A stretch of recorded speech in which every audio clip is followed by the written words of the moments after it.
Greetings folks, and I hope you're all in the pipe 5x5 wherever you are in collecting land, and welcome back to the channel for another unboxing and review. And yet again Mr. Go Figure is dipping his toes in the paddling pool that is Eaglemoss, and today it's their take on the Alien Derelict, designed by H.R. Giger and first seen in Ridley Scott's 1979 seminal masterpiece that is Alien. So usual format folks, box, ship, then showcase at the end. But before we dive in, yes folks, it's the usual shout out to everyone who supported the channel, and please drop a like on this review and help other people find Go Figure. And if you haven't already, please mash that subscribe button and bell notification icon so you don't miss any of the action figure and collectible goodness that we've got coming up. So, the Derelict, a truly iconic design from H.R. Giger, who, in my opinion, was a bona fide genius. It's instantly recognisable, completely original, and simply an amazing design. But that's enough of my biomechanical meanderings. Onto the box, and collectors of Eaglemoss miniatures will recognise this style of box, in particular the Alien line that they have. That they had, should I say, as they are no longer with us, unfortunately. But yeah, it's pretty much the same story. What you've got is this cardboard box, pretty good stock card. On the front, you've got this green and black design. It's sort of a mixture of this sort of computer graphic and this green star field in the background. It says Alien Derelict, obviously trademarked, officially licensed product, and it says Derelict at the bottom. And you've got a picture of the Derelict itself on its stand. On the side, there's a brief description of the ship from the film, along with Alien Derelict again. For those of you wanting to read that, please crank your neck 90 degrees right and hit pause. It says the same thing on the other side as well, and on the top stroke bottom stroke, whichever way you want to look at this, maybe right hand side, it says Alien Derelict again. On this side you have the Alien and Predator figurine collection and an overhead shot of the Derelict with that graphic in the background again. And on the back stroke bottom you have the usual credits and warnings.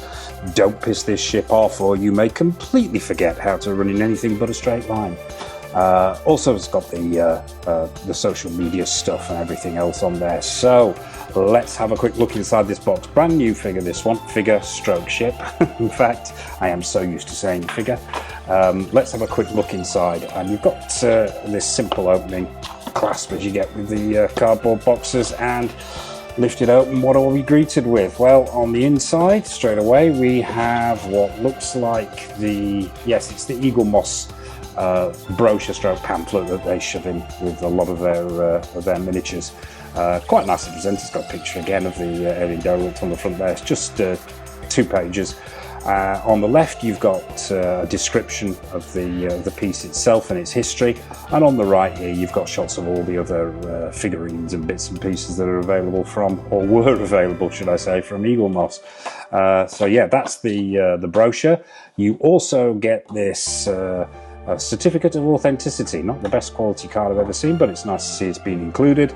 1,316 of 3,000, see the quality printed on, and a shot of the ship itself on LV426 on the back. So yeah, that's your authenticity.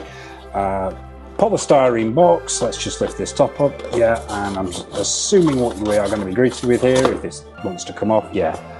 Underneath that first piece of polystyrene you've got the ship and the stand. So without further ado, let's get the Derelict out, let's get it onto that stand and take a close-up look at it. Okay folks, so here she is. It's the Alien Derelict herself, straight out of the box, straight onto the stand and straight onto the turntable. And first impressions, I've got to say, are pretty good actually. I think the proportions look right, the shape looks right, the colour looks right, detailing looks good. Yeah, it looks pretty much on point, yes, but we will do as we always do. We will have a close-up look at the details. Let's stop it from spinning first of all. And actually, before we look at the details, let's just take a quick look at the stand. Now, it's the standard Eaglemoss stand. The collectors of these miniatures will recognise this instantaneously. It's that sort of egg-shaped metal, solid metal base, which is nice to see. It's got some weight to it, so this thing's not going to be shifting around too much, hopefully. And on the bottom, you've got that felt pad. As always, it says Alien Derelict on there. It's a sticker on the bottom there. And it's got this clear plastic section which simply slots into place. And oh look, 2 air bubbles. I'm playing Spot the Air Bubbles recently, as regulars to the channel will know with these things. But yeah, we've got 2 air bubbles in this one. But yeah, it simply slots in place like that. And there's a keying section on the top there if the camera's catching that, which matches up to the hole on the bottom of the Derelict. And you simply slot it in place like that, and there you have it. But let's have a look at the details, the close-up details here now. Try and get this all in shot because I've got the camera super low simply because of the profile of this. It's got a very sleek profile, but a very odd footprint. But let's have a close-up look now. The whole thing itself actually measures about 8 inches from bow to stern and about 6 inches from port to starboard. So it's not a massive piece, this one. There are bigger pieces in the Eaglemoss line, the XL versions, but I don't think this is an XL version. I think this is just a standard version. But we'll have a quick look at how this weighs in next to the Nostromo and the Sulaco before we go over to the showcase at the end. Now let's have a look at the detailing here. I've got to say the detailing is very, very good.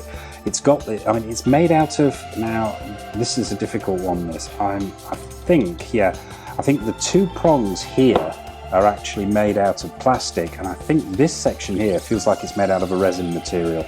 So it's got sort of more heft to the stern than it does to the front, but yeah, and straight away I'm noticing these lines here. This is obviously the join lines where the plastic sections meet the resin section. Perhaps a little on the ugly side. They could have perhaps done a little bit better, a little bit more effort there maybe could have gone into disguising those lines. But if you actually look at the main body itself, the sculpture is really, really good. You've got these sort of non-symmetrical angles going on. You've got lines, but then you've got semicircles, and there are wave patterns in there. And this is all absolutely on point from the design of the Giga ship. You've got what are the engine ports. It's very difficult to, it took me ages when I was young trying to figure out which way was up with this particular ship, but I'm assuming these are engine ports here and here, in a very odd angles, but screen accurate nonetheless. And that sort of lattice work is continued all the way over the ship itself, down through the plastic sections on the 2 prongs at the front. And then it's been given a number of what look like different paint applications here. We've got, it looks like it's a grey colour underneath both the resin and the plastic, but then you've got these black washers and dry brushing going on to pick out the details. It's been dirtied up in places. And overall, I think the screen accuracy is most certainly on point. And it's continued down each of these front sections here. You've got this sort of nacelle thing going on the side. Once again, screen accurate, and that detailing is continued, although that does have some seam lines on it as well. It's not a deal breaker there. Underneath, we're looking at the same story here underneath as well. There's a multitude of intricate details going on the bottom there. Coming up to the front is the sort of the hammerhead section, as I call it, which is on point and screen accurate with those 5 apertures at the front there. The camera's catching this in this light. The second of the 2 arms has got this elongated prong at the front, once again completely screen accurate, as is this section here, all done in plastic. It looks like that's actually a separate piece of plastic, which is as is this top section here, which had been added after the sculpt of the main arm itself. But overall, the colour is pretty much on point. The detailing is very good. The weathering I like a lot. Something that did catch my eye is the 3, we'll call them apertures, shall we say, at the front of the main body of the ship there. And we won't go any further into any detail on those, but yeah, they could possibly have been painted black. Obviously, there were openings in the ship itself, but then again, I think they must have closed at some point when it was in flight. So maybe this is meant to replicate it in flight, and maybe they only opened up when it landed. I don't know. In fact, I'm gonna dig on that. That's intrigued me now. I need to know now. But yeah, possibly could have been would have looked better had they been black, because I think the way it sits on the stand is very much meant to replicate the first time that that Kane and Dallas and the rest find the derelict in LV-426. But let's take a look at it from a distance. On the top here, you've got this sort of black section, this shiny gloss black section, which I believe is screen accurate as well. Now, I don't know the full layout of the derelict, so where in relation to the ship the space jockey was, for example. I would hazard a guess that it was there, but that probably goes some way to explaining that black dome. But once again, the screen accuracy is on point here, and I think overall, I think Eaglemoss have done a very, very good job here for the size. As I said, the only real criticism I've got about this piece is these two seams here. Now, it wouldn't have been really that complex a job for them to disguise those a little bit better. I think, yeah, those really could have been blended in a little bit better. And with the right sort of sculpt and paint application, it could have been made to look like the rest of this sort of the lattice work effect over the body of the ship. But overall, yeah, I think a nice little piece here from Eaglemoss. Let's get it back on the stand and go in for final thoughts. Well, let's not do final thoughts. I tell you what, let's bring out some of the other Eaglemoss alien ships and see how this thing measures up. Okay folks, so here they all are. We have the Cheyenne dropship from Aliens, we have the Nostromo, the Sulaco, and the Derelict. And how do they all display together? Well, I think they display pretty well, actually. I like the look of all of these together. The scale issue, this is something that's always sort of well, I've never been able to understand quite how Eaglemoss's scaling worked when they were producing these things. I think the two that are closest to being comparable in scale are probably the Nostromo and the Derelict. Obviously, the Sulaco is brought right down in size, whereas the dropship is far larger scaled, comparatively speaking. But I think this is about keeping them within certain parameters for the display, and some of these are extra large as well. I mean, the Nostromo is XL, the Sulaco I believe is XL, as is the dropship probably. I don't think the Derelict is, but it still ties in with the pretty much the same scale as the Nostromo to me, so maybe it is XL, who knows. But yeah, final verdict on the actual Derelict itself, and I've got to say, I am pretty impressed. I think overall the accuracy is there, the detailing is good. It could be better. I think we'll let it down a little bit, as I mentioned before, those paint applications and that sculpt.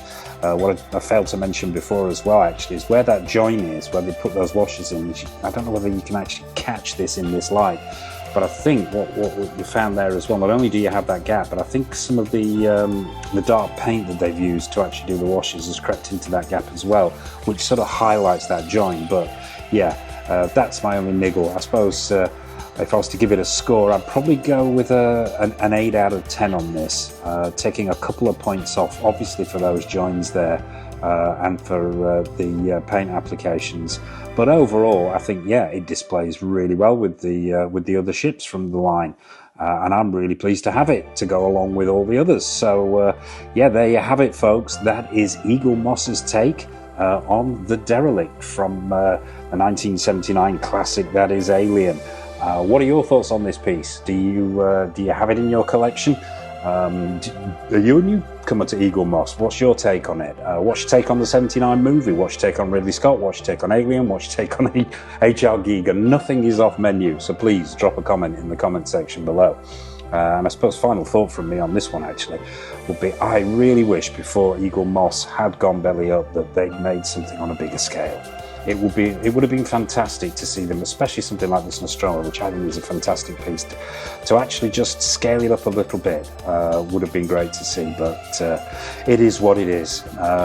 So what's coming up on the channel, folks? Well, in the 1/6 scale action figure world, we have stuff from Hot Toys, from InArt, from Pure Arts, from Susu Toys, Present Toys, Mars Toys.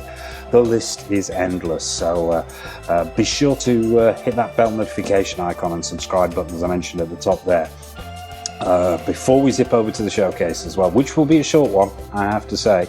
There's not that many angles you can photograph this thing from.